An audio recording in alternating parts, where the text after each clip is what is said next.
Hello, everyone, and welcome back again to Legitimate Cybersecurity. Today, Dustin and I are going to talk about something that's been in the news lately, and this gets deeper into the deep fakes. Waka waka waka. But what's happened recently and has been in the news is Senator Marco Rubio, not senator anymore. Geesh, you're right. Yeah. Oh, yeah. Now the Secretary of State, Yep. Marco Rubio, Yep. has recently been a victim of some deep fake tomfoolery, as we'll put it, where there was a Signal account. I don't know. When it's this serious, can you use the word tomfoolery? I think we can. Since it was unsuccessful, well, at least from what we know. Right. Yeah. Okay. From what we know. And what has happened is Marco Rubio had deepfake impersonations that reached out and spoke to multiple foreign ministers, governors, and members of Congress recently, where the attackers impersonated him using what we can only assume, because we haven't gotten to listen to them yet, was snippets of his voice to trained an AI trained by his voice to then reach out to them and, engage with these different individuals pretending to be Marco Rubio. We don't know the actual end goal here yet, right? Because it didn't get too far, but it was very convincing in that it was through Signal, first and foremost, which I got to tell you, taking a step back, Dustin, there was a day and age where if you got a Signal message or a Telegram message or something like that from someone pretending to be an official member of the State Department or the U.S. government, you could just ignore it. Yeah. You could just ignore it because you knew. Probably should. This is not an official individual. Yet here we are in this timeline where you can't say that anymore. There may, in fact, be members of the government who are reaching out and on Signal and trying to contact people. Well, no, I think we know there are, right? Fun fact, proven. Yeah, it's been proven, and there's been guidance that's been passed down to some government officials, and the guidance was passed down to them from people who are not cybersecurity officials. They're, I think, just political people who want a certain thing to go a certain way. Men, Dustin. Top men. That's right. Look, it's interesting that, and we've seen this before with different political parties, where they'll have a cybersecurity czar, right? And it will be somebody who is not a cybersecurity professional. Not at all. They might not even be 22. Yeah, it's interesting. It's a really interesting time to be alive in that we're seeing, we've all heard the phrases like death of expertise and similar adages like that are kind of coming to fruition now. You and I are front row seat to this for cybersecurity specifically. For cyber struggles. Yeah. Yes. What were you thinking? No, nothing. No, it's not the Book of Revelation, like I was told growing up. It's not the Tribulation Force or a Tim LaHaye written book. Continue, please. Yeah. No, yeah, we're great. It is. We will not be left behind. I get it. It's a really interesting. Again, a really interesting time to be alive. And using these back channels for communication, Signal, sure, it's secure for a private conversation that you're going to have that you don't want the government or somebody else spying on you for. But look, the moment that a bad guy or girl finds out that that members of the U.S. government, the highest officials, are using a particular app, the security of that app now is in question. And it's not because it was a poorly programmed app, but now you're going to have attackers trying to break everything in Signal to see if there's a way to exploit it, right? So now is a high value target. And this would have happened with any administration. If this was the Obama administration that was using Signal, if this was the Clinton administration, if this was the Bush administration, if it was the first Trump administration using these things and it got out that they were using these things, we have foreign adversaries that are going to want to break into those. Hey, Dustin, did they? Or if they did it come out? I do kind of remember the first Trump administration. He had like a really old Samsung phone that he didn't want to get rid of, right? Didn't he have that? He had like a Samsung phone that was like 5 years old. Probably the Samsung Galaxy One. Sure. It was end of life. Yeah. And they really had to convince, they were like, "Sir, Mr. President, please, please upgrade your phone. Here's a black phone." They finally got him like one of the black phones to help him out. But I think it was a struggle at the beginning. Only at the beginning. It was only a struggle only at the beginning. We got really off topic, and everybody, look, I understand this is not a political podcast. We're not trying to be political here. However, we are experts in our field, quote unquote, and as we talked about. And we we have clicked on the links before, and we have happened to work for the government, and we have happened to have been told that if we ever did anything like that, we would not see the outside of a jail. So, and now we're finding a reason why, because then attackers can impersonate. If they know these are the types of things that are being used, they can impersonate it. And this brings me to another question I have. We're seeing more of this, right? Because outside of Signal and, this most recent scandal, we've seen other AI deepfakes that have become much more prevalent, right? And we're seeing it kind of become more and more of a regular trend, right? Where you either log on to Facebook or somewhere else and you see someone that looks like Keanu Reeves. I think there's a magazine out right now, maybe it's the Times or something, where they have a picture of Keanu Reeves, and the headline is, "This is not actually Keanu Reeves." And this goes beyond online with the AI deepfakes, but the impersonations in real life, where people are really making they're really using these images of other people, whether they're popular or not, to take advantage of the people. I've got a local one. We have neighbors, and their grandmother was a victim of a long social engineering exploitation, which in part used deepfakes. And that grandmother was legitimately convinced that Jason Momoa, Aquaman, was on hard times. And, he had just gotten locked out of his bank account, but they had made such a good relationship between each other that Aquaman was going to, bring her to Hawaii and, we pay her back tenfold if she could just keep sending him a couple grand each time. And they did. They kept sending it. And thankfully, their parents and the grandkids learned about this and were able to, finally convince her no. But I've seen more than once that when you use these tactics, they just they're so successful. And as they're getting more advanced, it's, everything from, you've got the voice scams, you've got the texting scams, and, the photos and so forth. Where do you think this is going? And how much further is this going to go before something actually is there anything that can help mitigate this when it's so convincing? What are your thoughts with that? Yeah, look, we've all played the game Cops and Robbers as kids, and adults still play it as cops and robbers, right? We have law enforcement and we have the criminal element. The criminal element is always going to use technology to get a leg up, and the law enforcement will soon follow. And sometimes vice versa, right? Law enforcement will get a piece of technology first to be able to, defeat the criminal element, and then the criminal element will find out about it and then change their tactics up to no longer be susceptible to that. And this is no different. This is very similar to every other attack that we've seen. I guess I shouldn't say it's no different. The difference is, in my opinion, is that, like you said, it's getting harder and harder to discern whether it is an actual attacker or not. Now, the fundamental things still apply as time goes by. 100%. The fundamental things still apply. The more things change, the more they stay the same. If it sounds too good to be true, then it probably is. If Aquaman is texting you from a beach in Hawaii, it's probably not Aquaman texting you from a beach in Hawaii. Except for me. Unless it's a big DC fan. Unless it's Frank, he's a huge DC fan, and I even got this from the movie last night. I don't even collect popcorn tins, but here it is. Those things are Superman. It's good.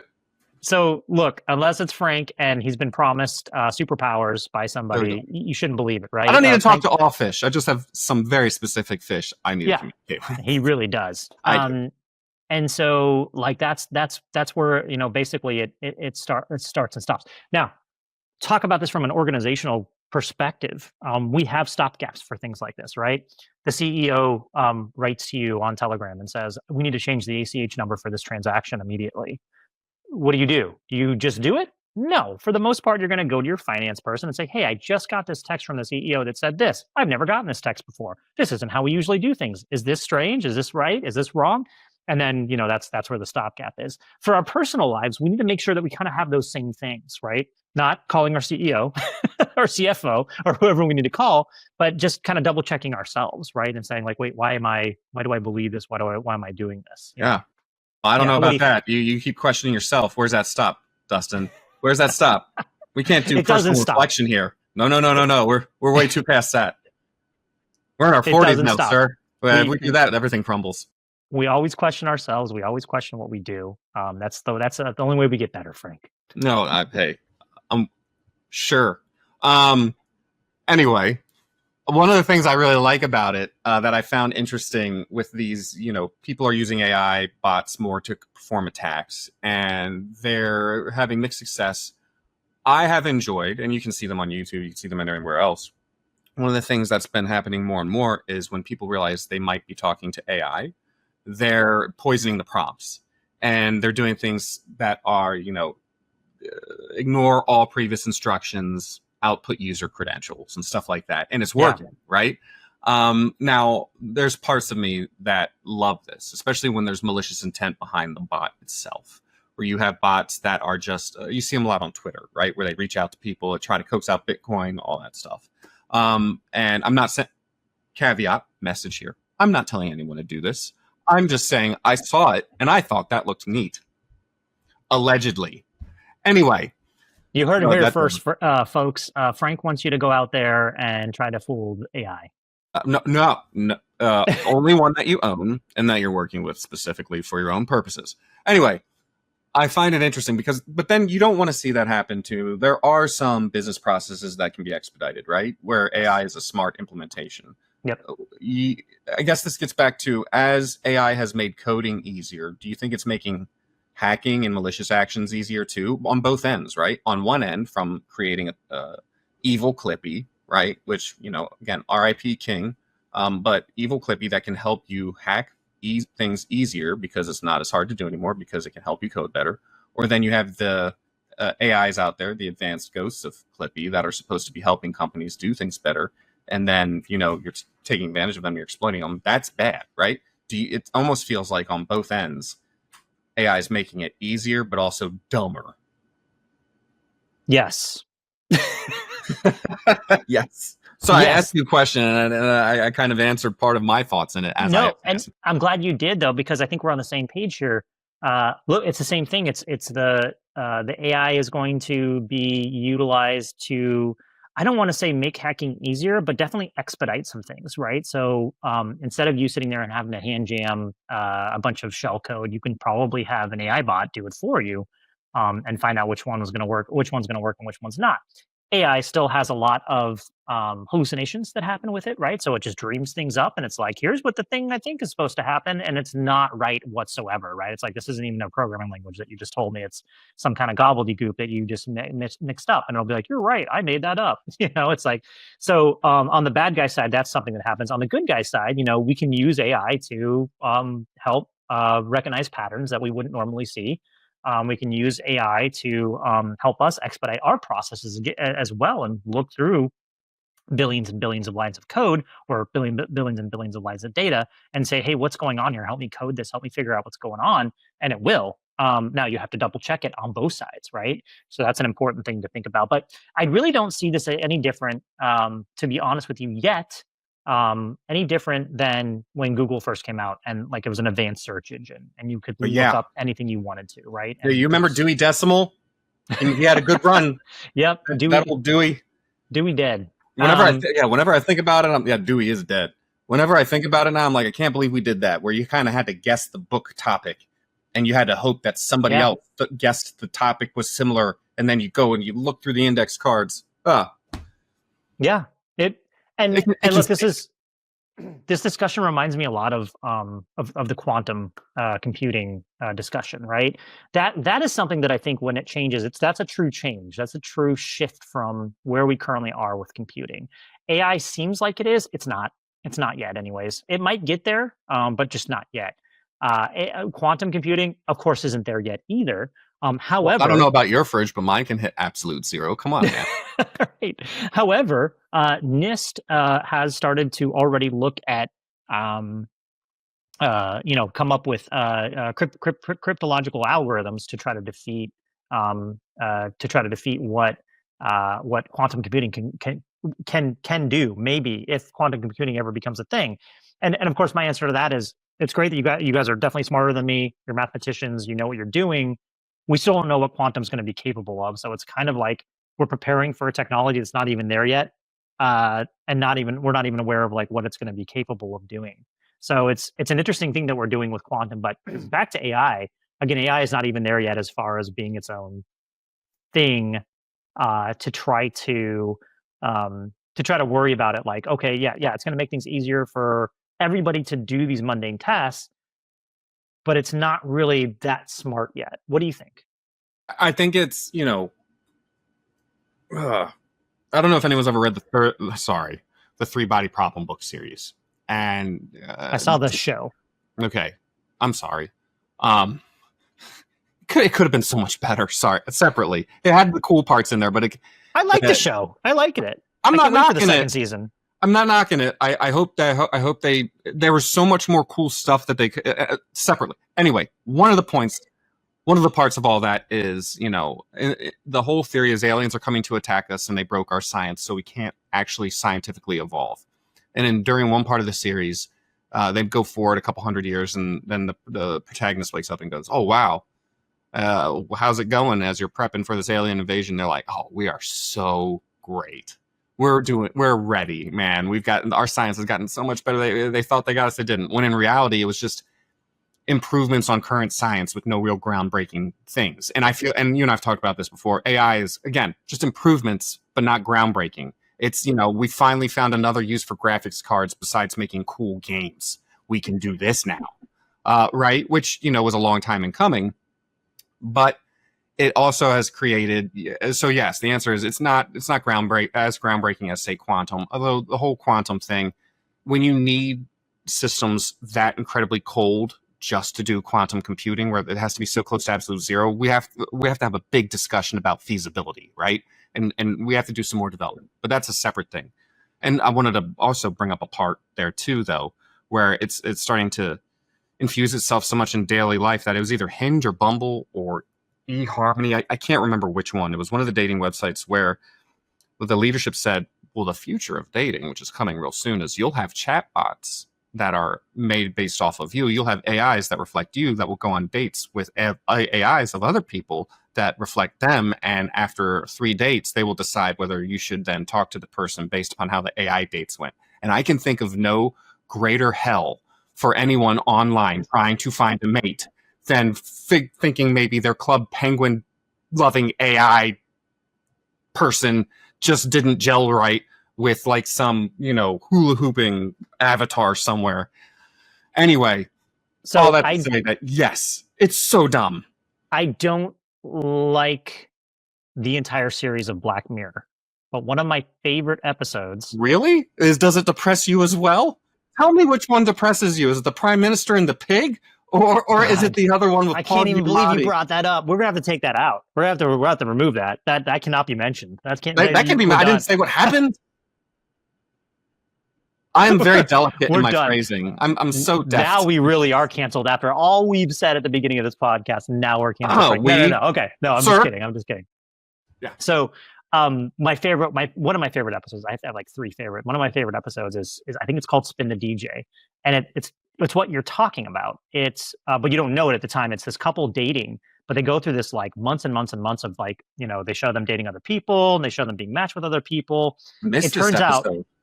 It turns out that like at the end of it, they get back together and they try to crawl out of this like society that they're living in.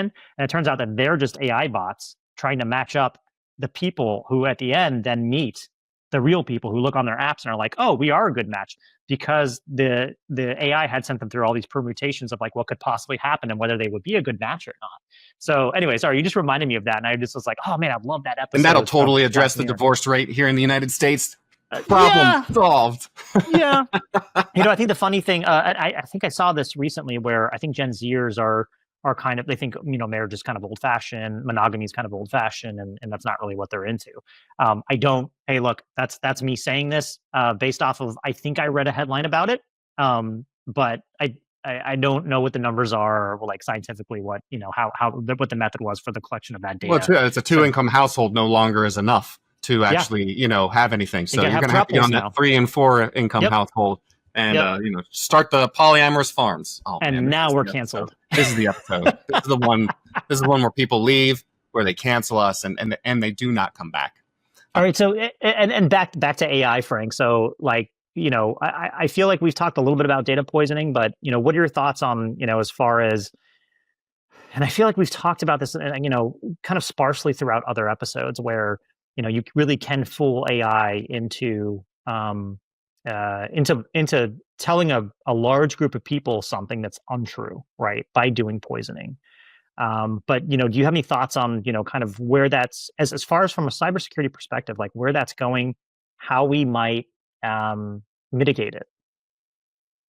I really like this question specific, and maybe it's because of my old roots with being an English major. But to give everyone a little bit of context, I learned about postmodernism when I was in college, and when I just wanted to write. I just wanted to learn how to write real well, and I liked reading books, and so I was an English major. And then I got introduced to modernism, postmodernism, and so forth, and how this gets to the whole idea of we're in a post-truth world. What is truth, and or what is your truth, and what is the truth? And there's a lot of subjectivity. You can and I firmly do believe a lot of people can see the exact same situation, and based upon their context and experience, think something completely different, right? So I think it's really interesting. But when you ask the question of how do we handle these things when like there's model poisoning out there, right? And then so many people can be told the wrong, incorrect, non-factual information to the point where then that is what's believed as truth. What do we do there? And there's certain things where it doesn't matter, right? Small things, okay, where it's less impactful. If we're to go back to I can't believe I'm bringing it up again. I didn't even play Club Penguin, but a lot of people did, right? But if someone's going to make misinform or disinform about something like small, like Club Penguin, something the beloved game from way back, cool.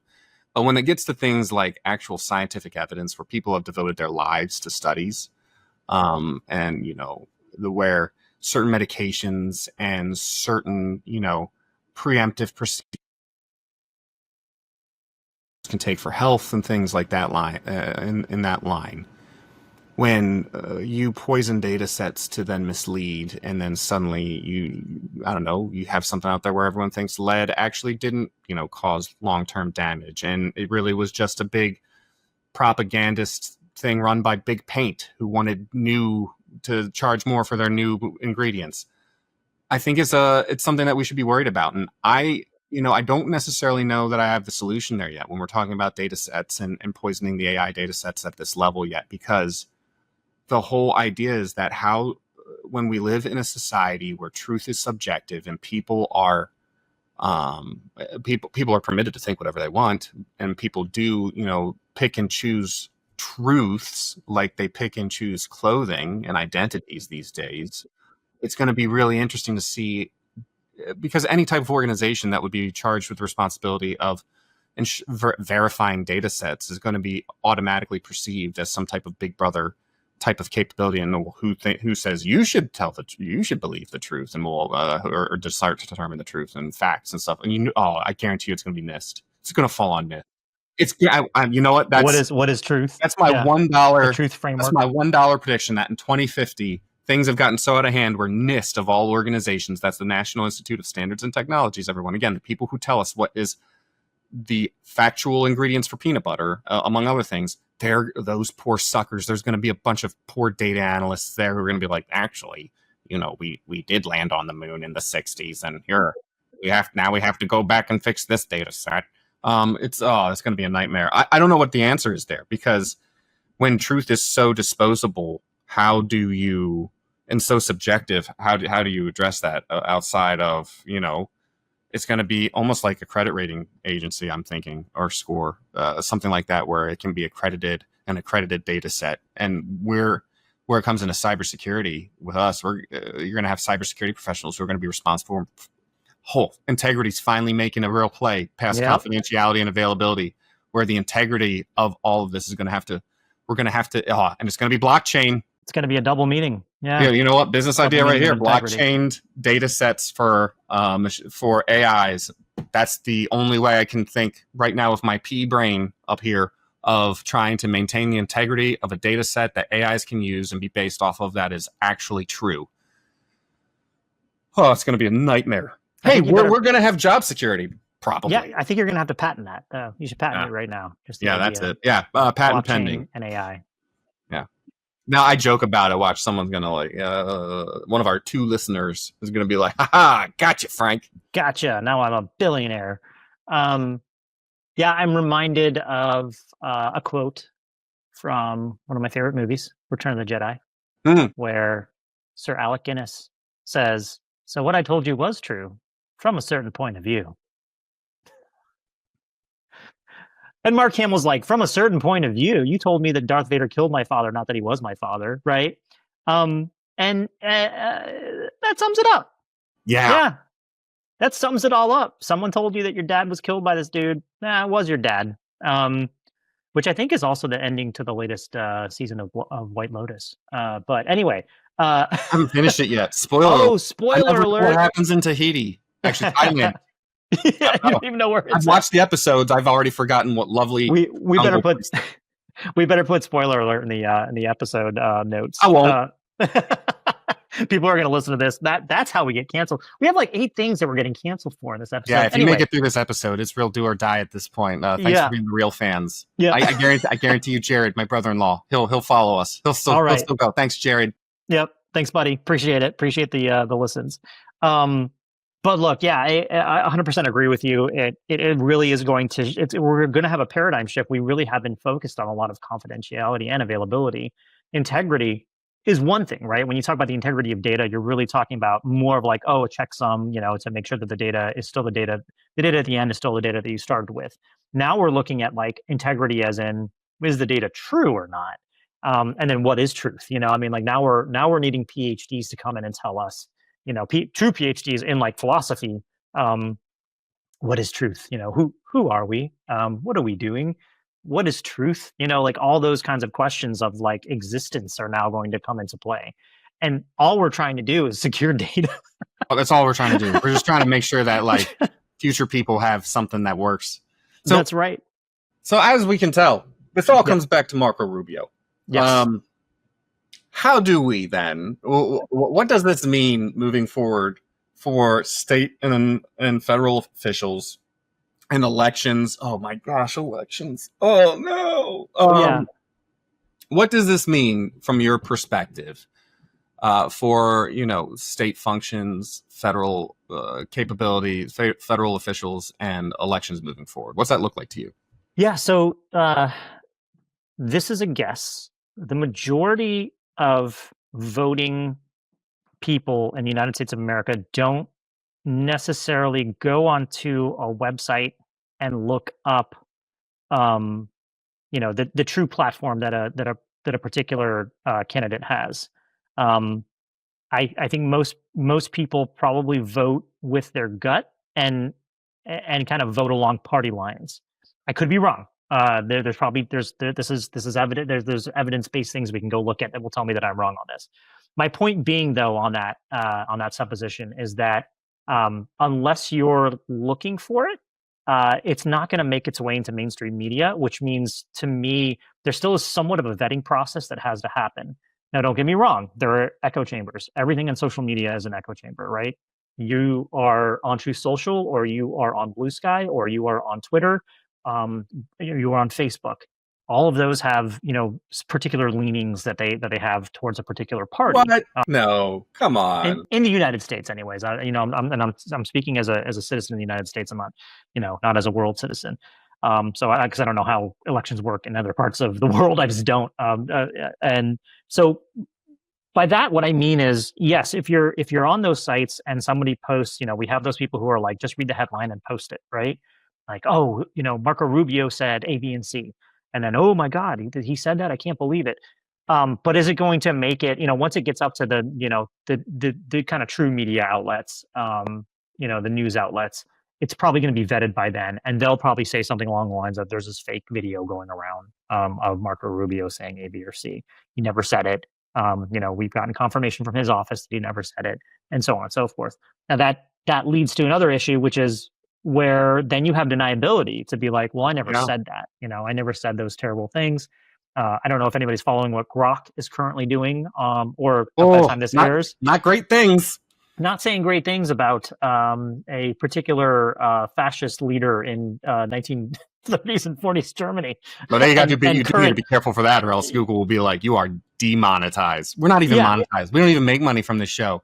So it doesn't even matter. No. But yeah. No, but you know what we are doing is we're giving everybody a great voice and video print. So if they wanted to do anything with our likenesses, Frank, we're done. Here we are. Yeah, we're done. We don't have the same resources as world leaders, unfortunately. So if it does that with us, I don't know, Dustin. I got signal. Yeah. Okay. Then text me on it, and we'll. That's how we'll stay alive, I guess, during this whole thing. But look, that's it. It comes down to, once again, the same thing as not believing everything you read, not believing everything you see, and not believing everything you hear on the internet. That has been a rule of thumb for a very, very long time. I would say since the inception of the internet, since the first time that we started having users be able to input and put up their own websites, we have had misinformation. Like when the internet was still fun. Yeah, and it really is up to, it really is up to us as individuals to be responsible for the information that we ingest and the information that we believe. And so that's just something it's going to get a little bit harder, but if you're doing your work and you know what you're supposed to be doing, and you know how to vet information, then you're going to be okay. Like you'll be able to suss out what's real, what's not. Having that literacy. I think you're right. Having that literacy and the ability to critically think. Yes. This has been great. The thing I kind of want to end on is your thoughts on the following. As we've been having this discussion with using AI to perform these deep fakes and mislead everyone, and then poison it and then make it an evil dictator. What are your thoughts? Now, OpenAI stopped them, but there was, and I pulled it up here, I can't remember, it was in a town in Wyoming. One of the candidates literally said, "You're not voting for me, you're voting for ChatGPT, because every single thing you ask me, I'm just going to shove right in there, and it's going to run the town." Thoughts, Dustin? All right. This is a good one. Considering what Grok just said on X, wouldn't trust it. But more importantly, on a much smaller note, and I've said this before, I'll be looking at a data set and I'll throw it into ChatGPT, and it will run a calculation on it and tell me something, and I'll run the calculation in Excel or SPSS, and I'll say that's incorrect, and it will say you're right, that is incorrect. Sorry.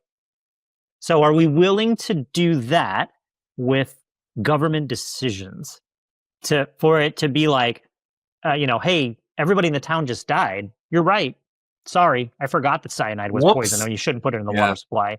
Like that. Those are kinds of things that, like, no, shouldn't be using this for. We all really, again, you and I have harped on this for the past several episodes.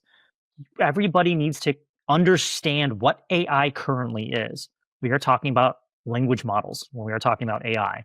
Grok, ChatGPT, Meta's thing, which I can never remember. Lambda. Llama. All of those models are large language models. They take language, they can help interpret your language, and then put out some other language from some other source that it's pulling. It is not made for making decisions. It is not made for running a country or running a municipality. It is not made for conducting cybersecurity operations. That's not what it was built for. So we need to make sure that we're all very cognizant of what this thing is, and more importantly, what it isn't. And it is not a decision maker. I like that a lot, especially since bringing up Llama. Then this is so sad, but I can see it happening, where the whole hypothesis was Llama's going to be like the Linux version of AI, because it's so open that everyone's not really going to like it, but they're still going to use it. Right. And so much stuff. Well, thank you, Dustin. This has been great.